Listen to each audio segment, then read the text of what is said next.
찬송가 430장 부르십니다. 430장 주와 같이 길 가는 것.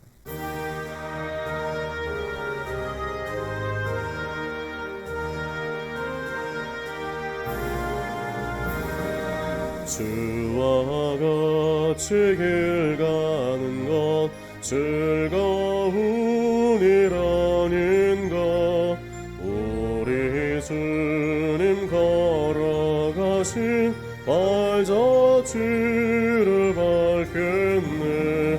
한 걸음 한 걸음 주 예수와 함께 날마다 날마다 우리 걸어가리.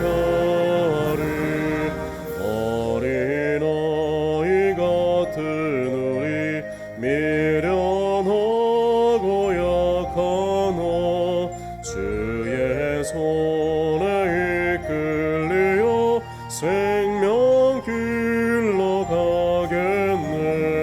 한 걸음 한 걸음 주 예수와 함께 날마다 날마다 우리 걸어가리. 꽃이 피는 들판이나 험한 골짜기라도 가 인도하는 대로 주와 같이 가겠네. 한 걸음 한 걸음 주 예수와 함께 날마다 날마다 우리 걸어가리. 옛 선지자 에녹같이 우리들도 천국에 들려 올라갈 때까지 주와 같이 걷겠네. 한 걸음 한 걸음 주 예수와 함께 날마다 날마다 우리 걸어가리.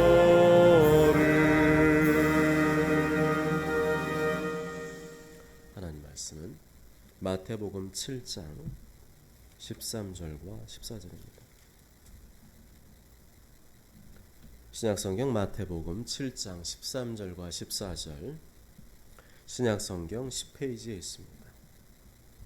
마태복음 7장 13절 14절 제가 봉독해 드리겠습니다.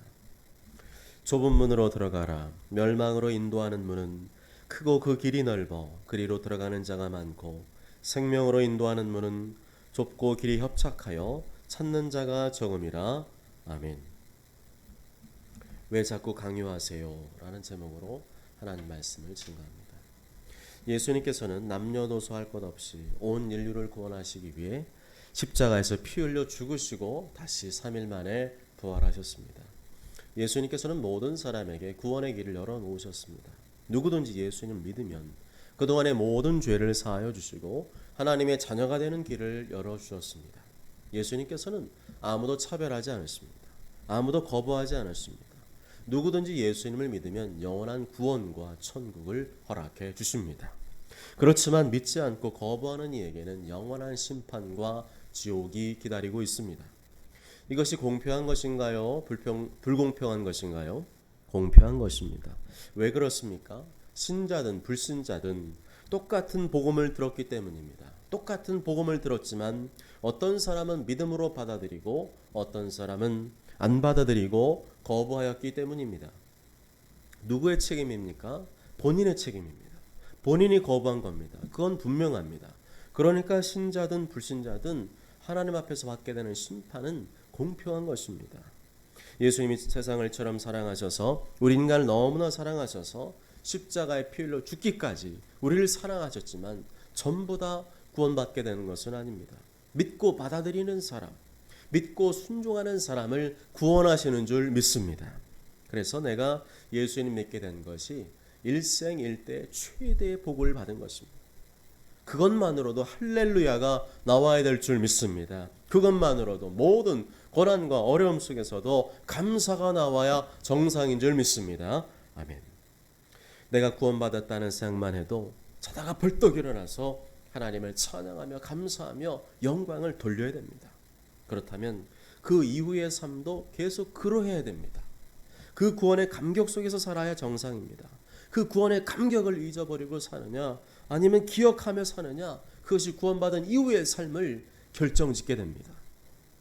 구원은 전적으로 하나님의 은혜이지만 구원받은 이후의 문제는 그렇지 않습니다. 본인의 책임입니다. 내가 구원의 감격을 잊어버리지 않기 위해 예수님을 가까이하고 기도의 끈을 놓치지 않는다면 하나님께서는 그 사람에게 지속적으로 은혜를 베풀어 주실 것입니다.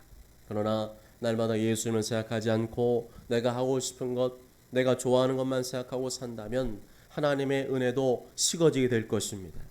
예수님께서는 분명 우리에게 말씀하십니다. 가만히 있지 말라고 하셨어요.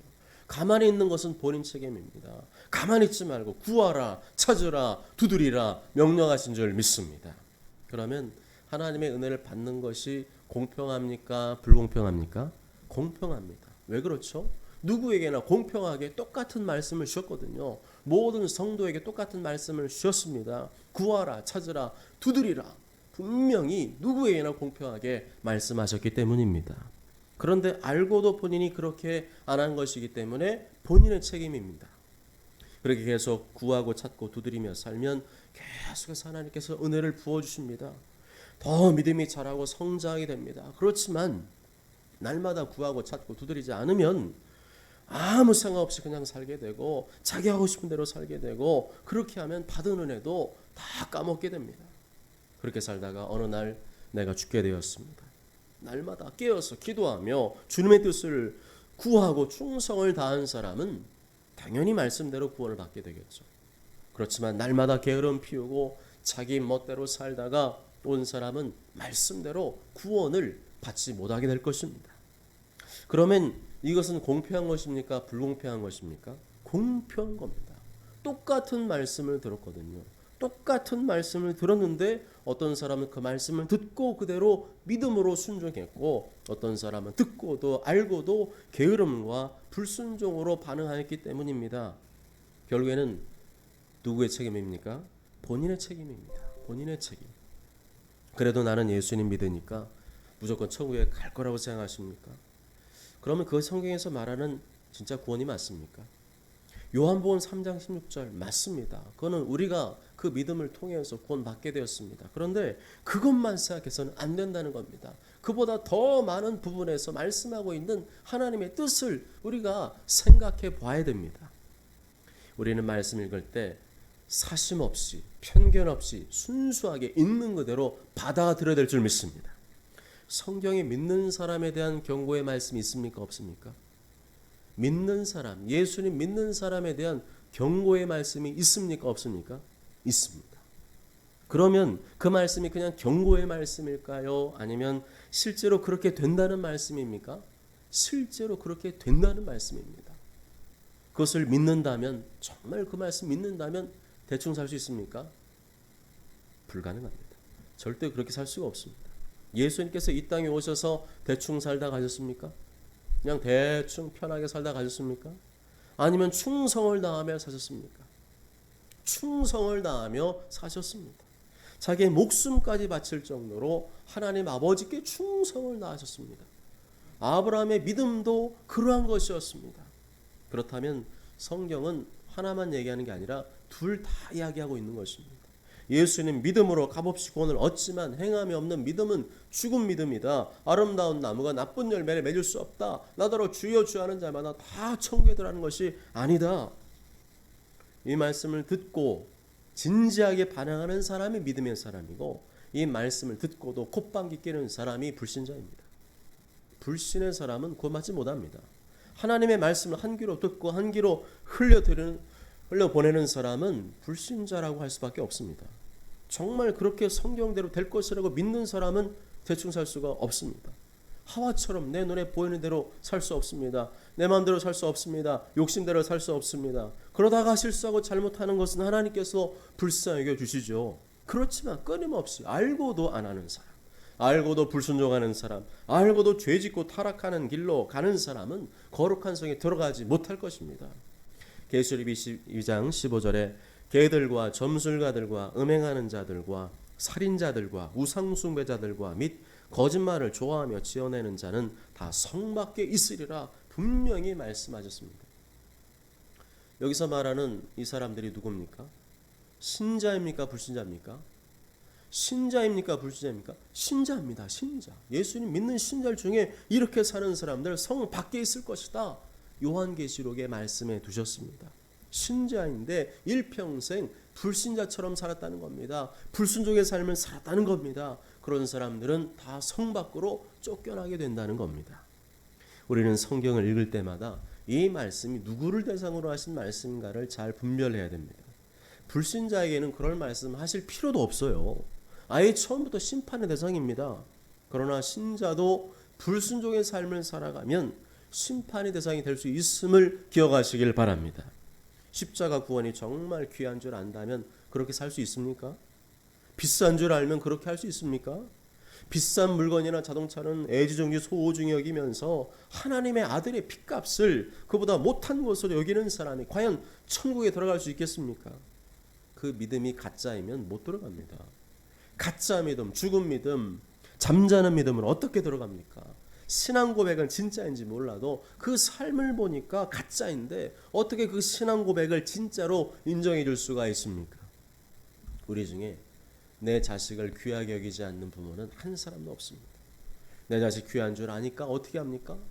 좋은 건 먹이고 싶습니다. 좋은 거 입히고 싶습니다. 좋은 데 데려가고 싶습니다.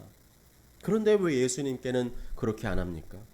그렇게 안 하면서 예수님을 귀하다고 말할 수 있습니까? 그렇게 안 하면서 예수님 사랑한다고 말할 수 있습니까? 그렇게 안 하면서 나를 구원해 주신 구원의 은혜를 내가 소중히 여긴다고 말할 수 있습니까? 겉과 속이 다른데 어떻게 진짜라고 인정해 줄 수가 있습니까? 믿음과 행함이 다른데 어떻게 진짜라고 인정해 줄 수 있습니까? 정말 예수님 사랑하고 귀하게 여긴다면 다른 무엇보다도 예수님 말씀을 더 소중히 여겨야 되지 않습니까? 우리 그리스도인들에게 아주 악질적인 습관이 있는데 그것이 바로 믿음과 행함을 분리시키는 것입니다. 행함은 믿음과 상관이 없다. 행함이 없어도 구원받는다. 천만의 말씀입니다. 분명히 말씀드리지만 그것은 성경이 말하는 믿음이 아닙니다. 예수님께서 행함을 통해서 열매를 통해서 그 믿음을 아신다고 하셨습니다. 시간이 가면 갈수록 나무가 커서 자라고 성장하고 열매를 맺게 되듯이 우리의 믿음도 계속 그렇게 자라서 열매를 맺어야만 예수님께서 인정해 준 줄 믿습니다. 아무리 말해줘도 그런 거 필요 없다. 그런 거 없어도 된다. 무조건 믿으면 구원받는다. 그냥 살아도 예수님 믿으니까 나는 그래도 은혜를 구원받는다. 그렇게 말하면 안 됩니다. 그것은 자기 확신인지는 몰라도 성경이 말하는 믿음은 아닙니다. 전혀 사랑하는 눈빛도 마음도 없이 사랑해, 사랑한다고 내가 도대체 몇 번이나 말해야 들어. 그렇게 말하는 사람이 정말 사랑하는 겁니까? 아니지 않습니까? 마음에도 없는 고백, 입술로만 뻔지르는 고백이 어떻게 사랑이라고 말할 수 있습니까? 그렇다고 완벽하라는 말이 아니죠. 완벽할 수는 없습니다. 우리가 배우자나 가족에게 완벽한 사랑을 요구하지 않지 않습니까? 그런 것처럼 하나님께서도 우리에게 완벽한 행함, 완벽한 순종을 요구하시지는 않습니다. 신앙의 기복이 있을 수 있어요. 주님을 사랑하는 마음에 기복이 있을 수 있습니다. 잠시는 흔들릴 수도 있습니다. 그렇지만 선악과를 따먹기 전에 정신을 차려야 될 줄 믿습니다. 선악과를 따먹은 다음에는 되돌리기가 너무 어렵습니다. 이러한 상황이 되었다면 어떻게 반응해야 정상입니까? 내가 미쳤나 봐. 내가 이러면 안 되지. 정신 차려야지. 내일부터 새벽 기도 해야지. 내일부터 큐티 해야지. 내일부터 저녁 영상 기도회 똑바로 드려야지. 이래야 되는 거 아닌가요? 계속 자기와 싸우는 사람이 승리한 줄 믿습니다. 계속 말씀으로 자기를 쳐서 복종시키는 사람이 승리한 줄 믿습니다. 싸우다 말다 하면 지는 겁니다. 전쟁터에 나간 군이 싸우다 말다 하면 죽는 겁니다. 계속 싸울 줄 믿습니다. 계속 싸우시기 바랍니다. 계속 싸우시기 바랍니다. 날마다 자기 자신과 싸우고 불신앙적인 환경과 싸우고 사탄과 싸워야 됩니다. 계속 믿음으로 싸우다 보면 믿음의 맷집이 생기고 영적 전투력이 증강되는 줄 믿습니다. 사랑하는 여러분, 믿음을 구원의 티켓 정도로 생각하면 안 됩니다. 마지막 때가 되면 그런 사람이 너무 많다고 하셨습니다. 그런 생각으로 믿음 생활하는 사람은 죄송하지만 천국에 들어가지 못할 확률이 높습니다. 좁은 문으로 들어가라. 멸망으로 인도하는 문은 크고 그 길이 넓어 그리로 돌아가는 자가 많고 생명으로 인도하는 문은 좁고 길이 협착하여 찾는 자가 적음이라. 저는 여러분이 진심으로 예수님을 믿는다고 믿습니다. 그 고백이 진실하다고 믿습니다. 그렇지만 좁은 문으로 가지 않고 넓은 문으로 가는 사람이 많다고 생각을 합니다. 그럼 어떻게 되는 줄 아십니까? 멸망으로 인도하는 문은 크고 그 길이 넓어 그리로 돌아가는 자가 많고, 그 길로 가면 어떻게 된다고 말씀하셨습니까? 멸망이라고 하셨어요. 멸망으로 인도하는 문은 크고 그 길이 넓어 그리로 들어가는 자가 많고. 우리는 이 말씀에 충격을 받아야 됩니다. 이것은 불신자에게 하신 말씀이 아니라 신자들에게, 성도들에게 하신 말씀입니다. 나를 사랑하신 예수님의 말씀이라는 사실을 잊지 마시기 바랍니다. 그러면 어느 길로 가야 됩니까? 예수님이 원하시는 길, 예수님 바라시는 길로 가야죠. 생명으로 인도하는 문은 좁고 길이 협착하여 찾는 자가 적음이라. 좁은 길 가야 됩니다. 좁은 길로 가야 됩니다. 십자가의 길 가야 됩니다. 예수님 사랑하기 때문에 희생하고, 예수님 사랑하기 때문에 헌신하고, 예수님 사랑하기 때문에 순종하는 길로 가야 됩니다. 그 길만이 영원한 생명으로 인도하는 길인 줄 믿습니다. 모쪼록 저는 모두가 내가 생각하는 믿음이 아니라 성경이 말하는 믿음에 근거하여 사심으로 영원한 멸망길이 아니라 영원한 생명길, 영원한 천국길로 다 가게 되시길 주님의 이름으로 축복합니다. 아멘. 기도하시겠습니다. 기도하실 때 오늘 하루를 돌아보시며 기도하기를 원합니다. 하나님, 오늘 하루 어떤 삶이었습니까? 하나님께서는 여전히 우리에게 자비와 긍휼을 베풀어 주시고 오늘도 우리에게 기회를 주셨습니다. 하나님, 그렇지만 우리가 하나님의 그 은혜, 그 말씀을 업신여기며 살지 않았습니까? 눈에 보이는 것에, 내가 좋아하는 것, 내가 사랑하는 것에는 그렇게 많은 공을 들이면서 나를 구원해 주신 그 예수님께 우리가 어떠한 모습으로 반응하며 살고 있습니까? 이 세상 그 무엇보다도 예수님이 귀하신데, 예수님을 위해서 살아야 되는데, 예수님을 가까이 하며 살아야 되는데, 구원의 감격을 잊어버리지 않고 살아야 되는데 세상 속에서 흐리멍텅하게 살고 있지 않습니까? 주여 용서하여 주옵소서. 오늘 여러 가지 일들 속에서, 삶과의 만남 속에서 하나님의 뜻대로 살지 못한 것 주여 용서해 주시고, 하나님 우리의 모든 죄를 용서해 주시기 원합니다. 우리의 마음과 생각과 입술과 눈과 귀와 삶과 행위로 준 모든 죄를 다 용서해 주시고, 다시는 죄의 길로 가지 않게 해주시고, 모든 죄를 끊어버리고 오직 예수님 원하시는 생명길로만, 영원한 영생의 길로만 나아가게 하여 주옵소서. 십자가에 쓰신 예수님의 거룩한 벌로 충만하게 흥건하게 지켜주시고 새롭게 하여 주옵소서. 우리 모두에게 이 하나님, 이 밤에 나와 주님 앞에 예배하는 모든 심령 위에 머리마다 예수물을 흘려주시옵소서. 예수물을 흘려주시옵소서. 예수물을 흘려주시옵소서. 예수물로 범벅이 되고 예수물로 얼룩지게 하여 주옵소서. 오늘 말씀 붙들고 또한 기도합니다. 주여, 오늘 말씀대로 하나님 예수님 믿게 된 것이 얼마나 큰 은혜입니까? 그게 얼마나 귀한지 안다면 어떻게 그 은혜에 합당한 삶을 살지 않고 또다시 예전의 삶, 내 삶대로, 내 원하는 대로 살 수 있습니까? 주여, 정신을 차리게 해주시고, 내가 정말 소중히 여긴다면 그렇게 살 수 없습니다. 정말 예수님 귀하게 여기면 그렇게 살 수 없습니다. 예수님께 가장 귀한 것, 좋은 것, 예수님을 위해서 가장 좋은 헌신과 충성의 길로 가는 줄 믿사오니 그 길로만 가게 하여 주옵소서. 좁은 길, 생명길, 영생의 길로만 가게 하여 주시옵소서. 이런 제목 가지고 저 세 번에 치고 통성으로 기도합니다. 주여, 주여, 주여.